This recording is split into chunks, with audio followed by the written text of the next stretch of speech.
we had definitely had like shows. Like for him, the OC was confusing because it was like Brian on the OC was like super hunky, and it's like, I love this show. He's a good character. Like trying to use other descriptors to like beat around the bush a little bit. Like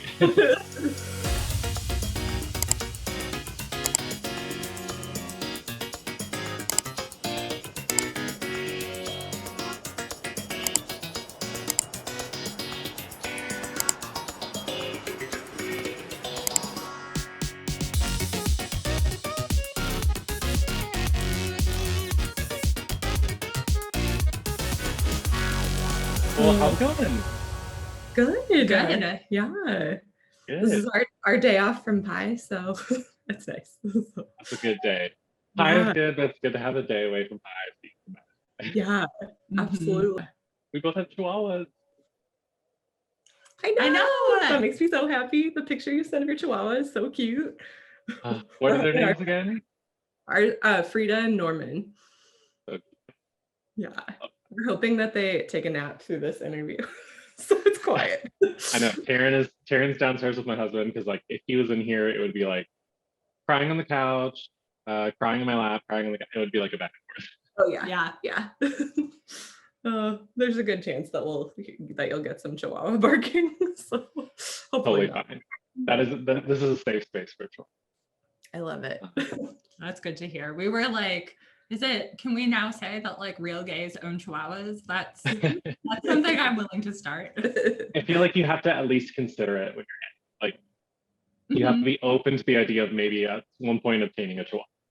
Absolutely. Yeah. Very much. Very much in favor of that. I don't know if you had like gotten them intentionally, but like we went and we were looking at a different dog, and Karen was like it was like a Cavalier King Charles that we were looking at, and Karen was like the little buddy in the crate with it, and he was like losing his mind because we like took its friend. So we were like, whatever, bring the little chihuahua out. And then he like immediately fell asleep in my lap, and we were like, I guess we're getting a chihuahua. That's awesome. Okay, but yeah, I guess let's just jump into pies. And so it's Piebird Pies is the name for your bakery. And I guess like how'd that come about and how'd you guys get into pie? Yeah. Do you want to start? I mean, well, honestly, even if I'm starting, it's more Kristen's story than it is mine because we had I'm trying to think. So we both were working in nonprofits or we both have nonprofit backgrounds. And so Kristen had kind of decided to take a step back from that and kind of reassess where she wanted to go professionally, and had always loved baking. Yeah, I had like always dreamed of doing something in food. I worked in restaurants like all throughout school and procrastinated my way through school. So it was just, Piebird Pies was definitely like a long time going. I didn't know it would be pies for a long time. I think like when I left the nonprofit world, I had been thinking about a home bakery, and just the more I was thinking about it, I was like, well, and we can tell you more of our story, but like pies are definitely have kind of been a touchstone like throughout our relationship, and have just been a special dessert for us. And yeah, we love to make pie. We love to eat pie. So pies were kind of it. So yeah. And Kristen came upon the name like Piebird Pies because, I mean, for one thing, like it's a great name and it just like sounded great. But there's also an aspect of like we both really connect with like the tradition of home cooking, and I'm gonna grab a Piebird. Oh, okay. Just because I feel like it's good to have visual aids. And so, like as kind of like there we go. A tool used by home cooks, and just like wanting to make a connection with that tradition of like women cooking and like really claiming that as like kind of a feminist space.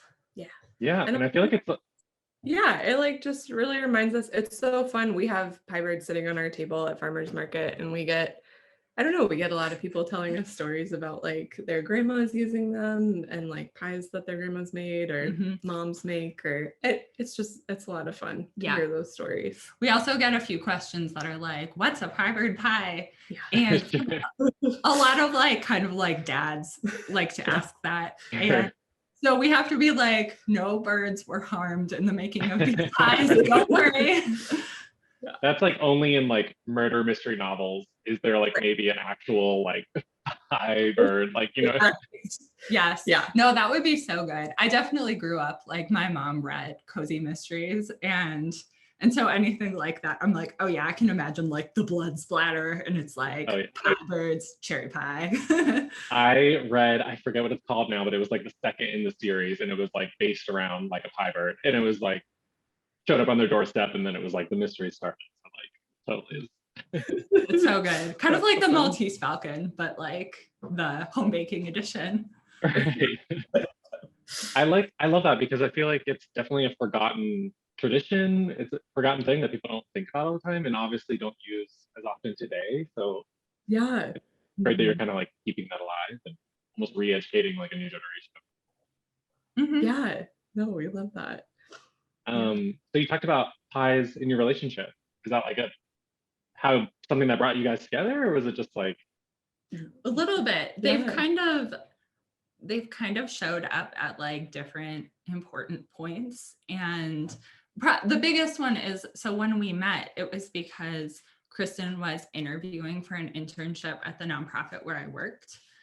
And so it was like a conservation nonprofit. And so as part of the interview, Kristen was talking about like her interest in like sustainable farming and like foraging and food, and because like there's a lot of intersections between like all of those different areas. And so I was like definitely kind of I don't know if foodie is the right word, but like really like to cook. And it just so happened that that day I had made a butterscotch pie with a curry spiced crust.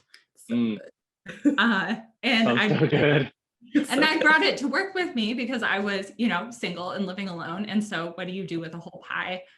And so, brought it in for my coworkers. And so after Kristen's interview, I was like, do you want a slice of pie for the road?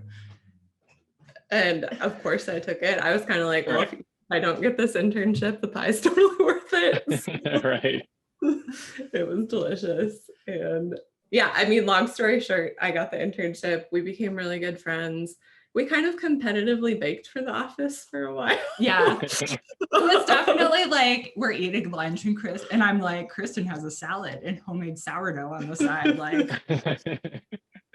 I feel threatened. Right. You come in with like 4 loaves the next day. Like yeah. And then like part of the way through the summer we made, because in the beginning pie was kind of more my thing, and she really is the one behind like pie-bird pie's crust. And I was like, I became very invested in like how you make the perfect pie crust, and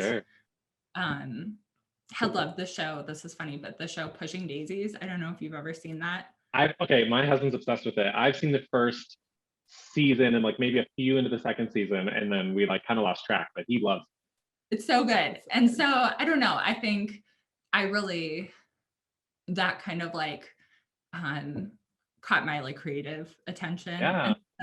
But anyway, Kristen and I during her internship, we made a raspberry pie. And there's the chihuahua, sorry. A raspberry pie with like a chocolate crust. And we made it with like raspberries that we had foraged from like one of our property visits. And so that was like another significant pie, the first pie we made together. Yeah, it was really good. And you said you try and like locally source as much as you can or are able to. Try and make that a big part of what you do with the business. Absolutely. And I think that's like one of the advantages we have of being like pretty small is it's pretty easy for us to connect. I mean, it takes intention, but it's easy for us to connect with like local farmers and just other producers. So that's been a big part of hybrid pies. So we source like all of our flour comes from a local miller, which I didn't even know they existed before we opened. Sure. Super happy to find their flour, especially during the flour shortages early on in the pandemic. Yeah. Because we opened in May 2020. So Oh my yeah, gosh. we opened and I was like, oh my God, we're gonna run out of flour. Like I don't even know if pies will happen, but anyway. Yeah, and we source as much of the fruit as we can from local orchards, and we were making our hand pies are made with jam, and we were making it all by hand early on, but that quickly became unsustainable for us. So we found a local jam maker, and their jam is just awesome. So yeah, we love to connect with other local producers and farmers. It's I love important. that. I feel like, especially after this last year of like so many businesses struggling, and just like anything we can do to like try and help these other smaller businesses, farmers, Yeah. stay Well, afloat. yeah, and I think like as consumers, right? Like we have that power to like choose like where we put our money and like support local producers. So we kind of, I think, carry that ethos too into the business, where honestly we have a bigger impact than the two of us do as consumers, just because of like the quantity that we're buying at. So that feels really Yeah. important to us. So And even in the instances where you feel like you can't find something like locally sourced, like even just buying it directly from like the company you're trying to support versus buying it from absolutely. Amazon or something like that. Like just try and get as much close to the source as possible as you can. Yeah, absolutely. Definitely. And it definitely gives you, I think, even when, like you said, when we haven't been able to source things locally, it just gives you like a greater understanding and appreciation for our food system and like the way things are set up, and how, there are certain things that like maybe we want to source them locally, but they really don't grow well in Iowa. And so like there are some, like for example, sour cherries, like there are some sour cherry trees here, but most of them are in Michigan. And so I will say, like, you haven't lived until you've been like, do I need a pallet of cherries shipped to me? Right. Oh, that's amazing. Yeah, that's not a decision most people have to decide on. Yeah. How did you get to your pie crust in terms of like, okay, it's going to be all butter versus like, I know some people put sugar in there and like other things. Yeah, I know lard and butter is like the classic combo, but we're both vegetarians and we have been for a long time. So all butter was a really easy choice. Also, butter is delicious. So yeah, it just that honestly felt like a pretty easy choice. And the pie crust recipe that we use for the business is one that we've baked with for our relationship too, like during our whole relationship. So yeah. No. Super flaky. Do you have any tips for people in terms of like making their own dough? Like if you had to give like one or two things to be like, at least do this and you'll be on the right track. Yeah. Oh yeah. I think number one, like leave your butter in big chunks, like cherry sized chunks still. So you have a couple of those. Don't overwork your dough because that makes it really tough. And just keep the dough cold like the whole time you're working with it. That is really the key thing, because that lets your butter the butter is where you get the flake. Yeah. And so yeah. Which that you're super flaky. Yeah, no, I definitely had to learn that because like I feel like I'm a self-taught baker, as well. So it's just like these things you had to learn along the way. Like, I definitely like overworked it and let the butter melt too fast in the beginning. And now I learned like, you just learn to like, even if you're doubting the butter situation, just like putting it back in the fridge, let it like cool down for a second, bring it back out. Yep. No, absolutely. Yeah. So I think dough can be pretty intimidating. I think people get confused or like scared when it's like super friendly and they're like having to trust that like it's gonna come together once it like or once you start to roll it out, and they get really like in their heads like, okay, I'm just gonna add more or something. Yeah. And it's a hard balance. I mean, I think even for us, like trying to find that balance, and like it can be influenced by factors like when you're making a lot of pie, like the weather, and even like the brand of butter, I'm sure, I don't know if you run into this, but we've been talking lately about how it's like, oh, we got this other butter and it's like, it feels harder or it's like not quite as hard. And it's just like, when you only make something every so often, that's one thing. But when you're like handling a ton of ingredients, you do notice that difference. Yeah, I feel like the higher fat, which is like going to be better in terms of like, you know, quality and like maybe flakiness, but I feel like it also is like doesn't stay cold as long. So then you're having to like, work faster. Yeah. I'm sure someone in food science could explain that more too. Yeah. Honestly, I mean, a lot of what we do, I feel like a lot of bakers are really like, I'm a very precise and scientific person, and that is not me. Sure. Like, I like to bake, but I think I'm a stronger cook, except for pie. I feel like pie is something that I'm just like, it's kind okay, of I can do it by touch and like a lot of practice. It's kind of like on the line between cooking and baking, because you can do more stuff by like feel and by taste. Whereas like, right, making a cake or like something that's more dependent on like that chemistry, I think you really have to be super precise. Right. The whole scooping versus like spooning your flour, and that whole debate and situation. Yeah, I feel like I started to lean more towards like pastries and doughs and things like that outside of like cake. I loved working with the dough. So therapeutic, like getting to roll it out and shape it, and there's just like endless options. Yeah. No, I think we feel the same way. Agree. Yeah. And I feel like pie filling is just like, as long as you have your like fruit and sugar ratio down, it's fun to experiment with other flavors and kind of just like seasonal twists. Yeah. I like it. It's a lot of fun. Yeah. So you mentioned you both started in nonprofit, and then, you know, through the pie business now, I think you mentioned trying to like work with other charities as well and kind of like fundraise as you go. Yeah. So I think just since we both have a background in nonprofits and nonprofit fundraising, that I think, you know, giving back to our community in a tangible way has always really been a core value for us since we started Pie Bird Pies. And so I think we've kind of debated about what that looks like along the way. But for us, and again, this I think really does come from working in the nonprofit world. It's just like there's already folks on the ground who are directly serving those communities. Like they can do it a lot better than we can. So what can we do as a business to kind of leverage our time and resources to support the folks that are on the ground doing that work? So fundraising for other nonprofits has been and continues to be a big part of the work that we want to do at Pie Bird Pies. Love that. Yeah.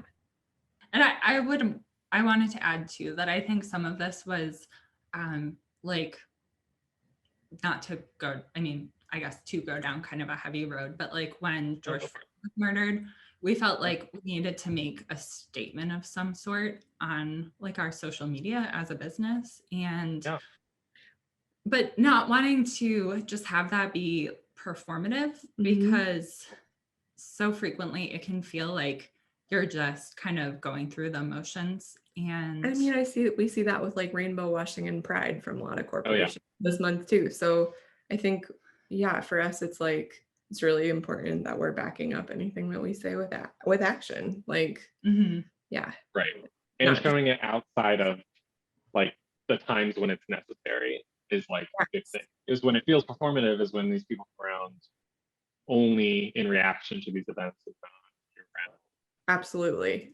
Kind of like with pride and rainbow washing, it's like, yes, maybe I want to partner with you for something that's rainbow colored or not, but like, have you ever reached out to me before June?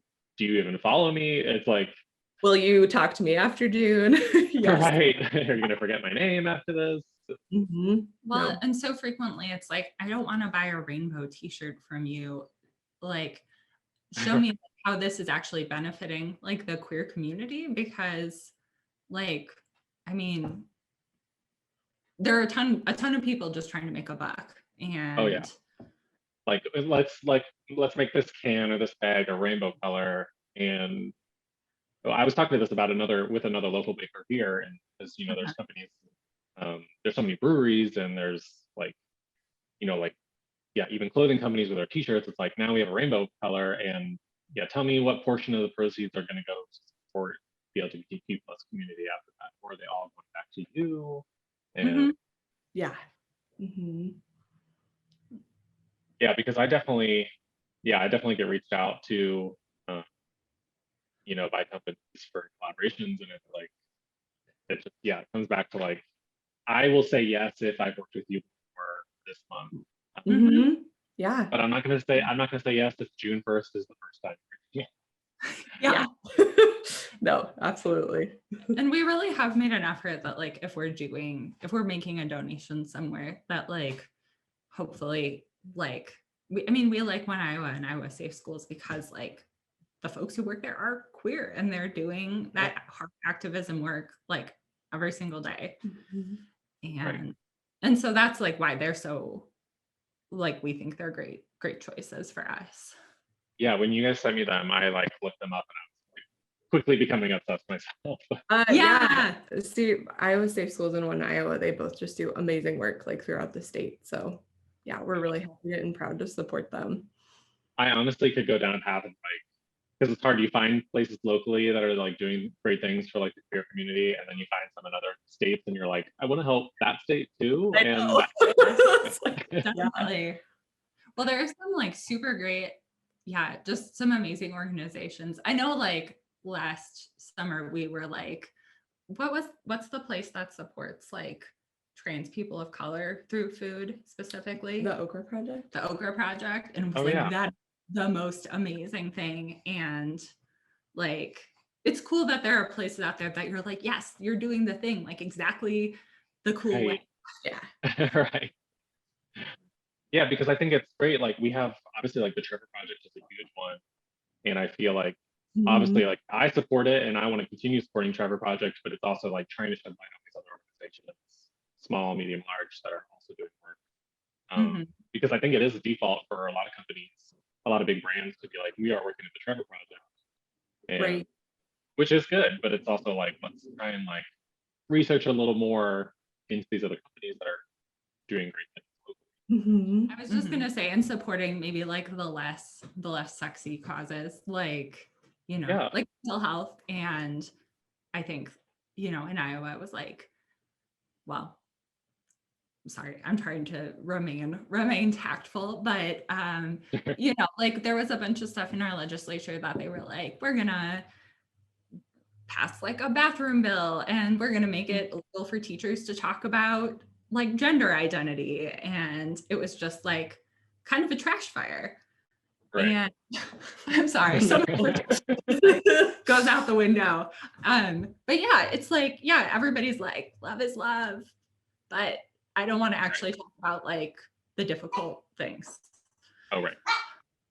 Yeah, you tell them. Yeah.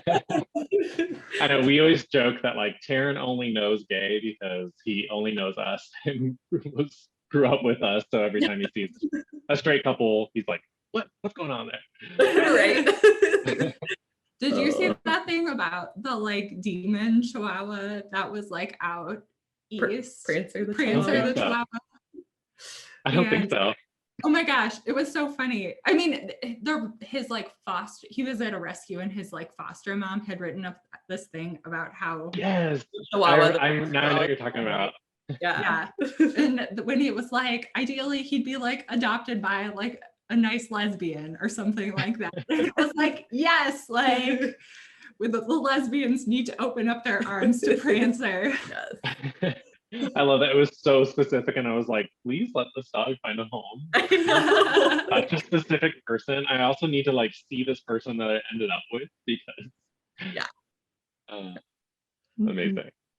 Have you kind of along the same, not the Chihuahua train, but the queer train, in terms of your bakery and living in, okay, I want to say it right, Des Moines? Yes. Okay. I was like, the S's, they're there, they're not there. Yeah, totally. Okay. We're very French, you don't say the S's. Yeah, Des Moines. In terms of your bakery, has there been any sort of pushback in terms of like being queer and having this bakery and being in Des Moines? I mean, has that been pretty stress-free, or? Yeah, I think it was I have a couple of thoughts on that. We do definitely like if we, yeah, when we post that we're queer and are like very much out about it, we definitely like lose followers, but also we gain more followers. And honestly, the people that don't follow us or don't want to pie from us because we're gay, that's fine. I didn't want to sell pie to them anyway. So Right. and I would say overwhelmingly, I've been really, really happily surprised by just the overwhelming support from the Des Moines community. Great. And yeah, I think it's been really positive. So It sucks that we even have to like feel that apprehension. For us, it's like there is that hesitation of like, is this going to be good? You know, is it going yeah, to affect the success of the business? yeah, no, absolutely. I'm so glad for farmers market season being back. It's so good. So I know. I feel like they're going to be like super packed now because everyone's yeah. inside, and people that didn't even go to farmers markets are going to be like, I love farmers markets. Yeah. Well, I Yeah. feel like at least last summer in Iowa, like farmers, it was like I think one of the few things that people could go out and about and do publicly. So, and for us, it's like, yeah, that was like our only social time in isolation. So it was so nice. I Yeah. know, and I feel like so many more people got into baking during quarantine. Yeah, And absolutely. either whether they'll continue it afterwards, they at least like developed a better appreciation for it. It's like Totally. the only thing I can do at home by myself. It's true. No, it's true. I will say, like, for the first, I don't know if that was like the first month or month and a half when, because Kristen was kind of like working on getting the business stuff set up, but we hadn't really started baking like for the public yet. And I am still working full time, like in an office job. And so when I got sent home for a while there, like Kristen was making like every meal from scratch and everything was like super fancy. And unfortunately that did drop off a little bit once the pandemic started. Yeah, so no, all we make is pie. So. We definitely, it was the same thing. My husband is like the cook and I bake. And I think it is kind of like the precision thing. Like if someone's asking me to add like a pinch here and a dash of that, I'm like, what does that mean?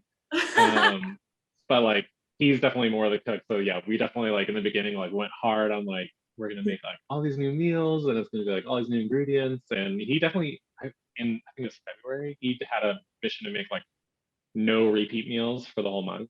Wow. And it was like he did it, but it was definitely like we chose February for a reason because it's shorter.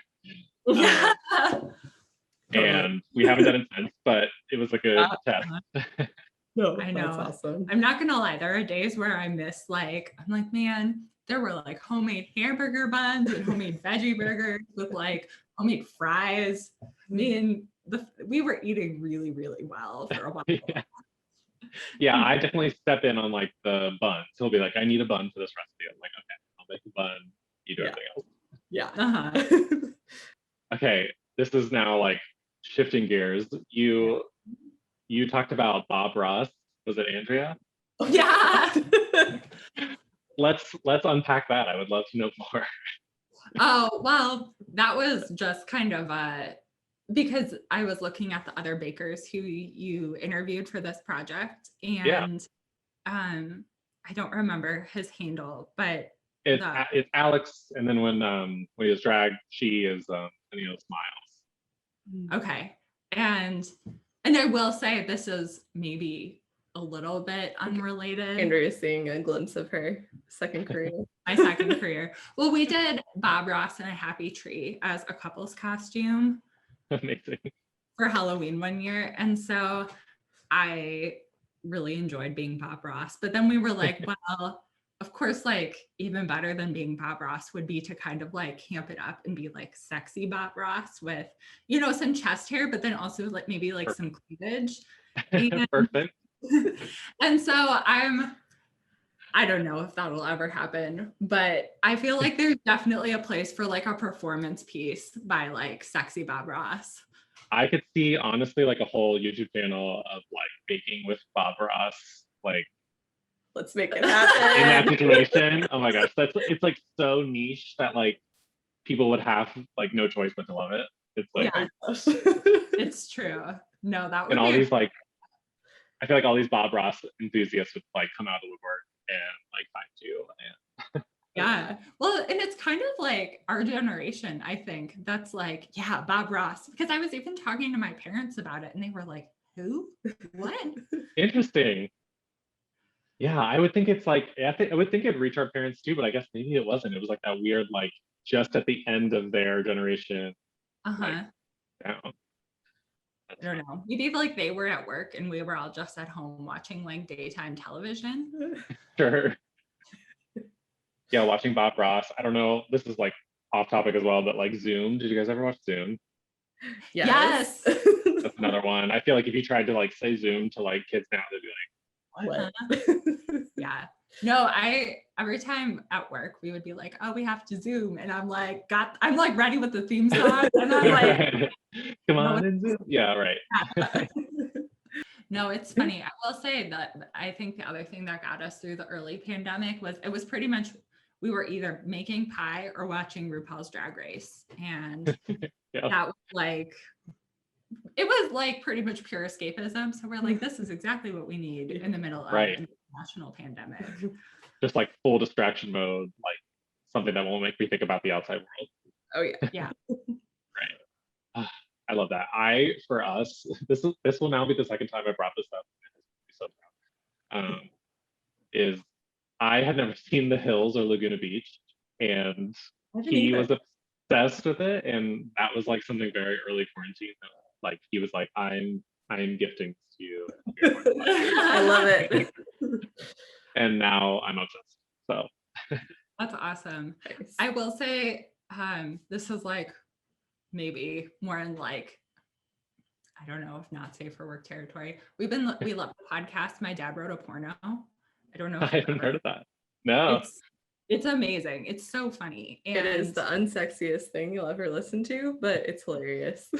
And it's definitely like a hard R, but I mean, Sure. yeah, it's not sexy in any way, but it's these like three British friends reading. They like the premise is like the like main guy discovers that, and then like this is all real, like that his dad has written an erotic novel. Okay. And so they like read it out loud together. It's great. It's really, really funny. And they're starting their 6th season now. Oh my gosh. Oh yeah. It is wild when something like that crazy and like specific is like, I haven't even heard it. Yeah, I do think it maybe is the kind of thing that doesn't come up in like maybe casual conversation with like normal people. Sure.